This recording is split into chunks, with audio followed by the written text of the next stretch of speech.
Well, what a start to the season now. Would you say that you're kind of exceeding expectations, or is this exactly what you kind of thought about the team going into it?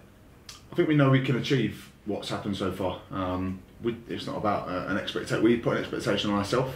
I'm sure the people that know about us will expect us to achieve big things and to be able to cope with anyone and be a real threat in this league. But I think we just take each game as it comes, and I think the start that we've had so far has been a real positive one. There's certainly things we can work on. We don't think we're the finished article or such, but we know there's things that we've done very well as well. Hence the reason why we've got two very good results and a positive result. I believe a point gained away at a difficult place.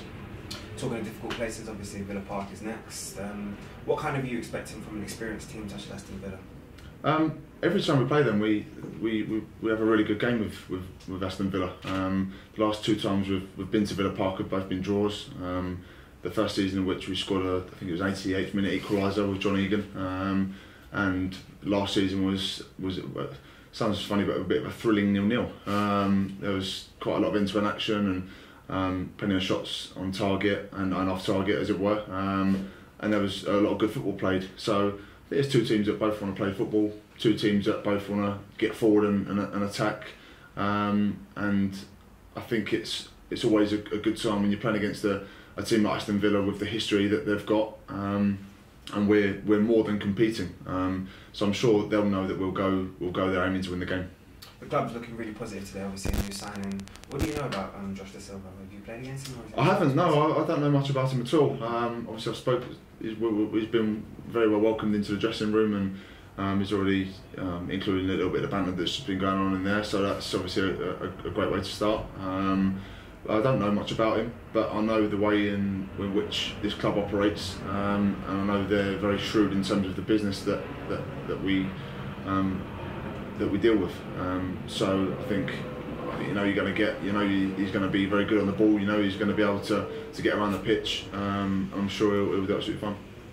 There's been a kind of a trending aspect kind of going on. I don't know if you watched Monday Night Football last night, but they spoke about the importance of obviously goalkeepers being able to use their feet, kind of the building blocks for the team. Yep. I kind of wanted to know what your aspect of it was, or what your thoughts were, especially being a person in that position. Yeah, no, it's something that I had to develop a lot from when I come from Southend. It's in League 2 and League 1. It's not something that you have to do often.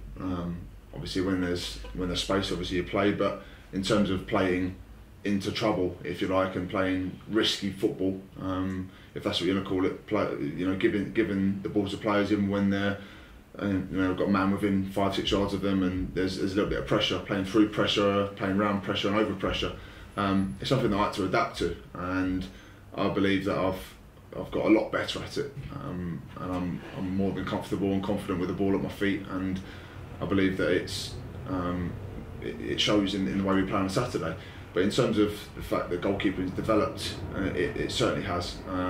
When you see, it's well documented that Peter Cech's been a little bit, I'd say, disrespected in the press, to be fair. I've read a lot of old dogs can't learn new tricks and all that kind of thing, and for someone of his stature and calibre and the career that he's had, I think he probably deserves a little bit more respect than that. And it's a process. It doesn't matter how old you are, whether you're, obviously when I was learning and to adapt to the way Brentford play, I was 20, 21, 22, and he's now, I think he's 33, 34, so it doesn't mean that he can't and he's not capable. You see, it's very similar to Joe Hart, and Pep Guardiola has decided that he wasn't, fit for the model that Man City have got, and he was surplus to requirements. But I don't think that there's, I don't think that it's, if you can't do it, you can't do it. You have to adapt and you have to learn, and it's just like any part of the game. I don't think there's any goalkeeper that's the finished article. There's always bits. I'm sure if you ask Gianluigi Buffon, who's been at the top for the entirety of his career, I'm sure if you ask him, there's certainly things that he can improve and work on. And that's the same in any aspect of any goalkeeper's game, for me. Dan, can we talk about the captaincy? You were the captain the other day. Congratulations on that. Thank you. How does it actually happen that you get chosen? We still don't quite know what happens. Is you sit and have a vote or what? It is a little bit of a vote, yeah. It's a little bit of a rotation that the gaffer wants and the members of staff, and I'm sure that the hierarchy of the football club have also bought into the fact that we want 11 leaders on the pitch, 7 on the bench, and whoever's left out is also a leader. We want leaders everywhere. So we don't want it to be the responsibility of one individual who's the captain and the rest kind of, let the captain do his job. We want 11 people who are all capable of being that leader. For me, it's a role that I would relish. Obviously, the club have decided to vie away from the full-time position. It's certainly something that I would put my name forward for. If the club was sticking with a full-time position, I'd want to be that leader. But I don't need an armband on me to be a leader or not. I believe that I'm a leader, on and off the pitch, with or without an armband, and that won't change. But it's also something that I'd like to develop more and more as my career goes along as well. But it is a little bit of a rotation and a little bit of a vote. I won't delve too much into it because that's obviously what happens in the dressing room. But no, it is a little bit of a vote, and we know there's a rotation. But just one further question: when you're voting, are you voting from a list of people who are in this leadership group, or can you vote for anybody? No, the leadership group is a separate thing, all in total. Again, I won't go into the details of that. If that's information that wants to be leaked to you guys, I'll let the manager do that, so I don't get in trouble. But no, there is a list of every player that's available on that particular day. So if he's in the squad, he's available to be a captain, and that's what the manager wants to implicate into the squad. He wants 11 leaders, and he wants everyone to be able to be the captain and wear the armband.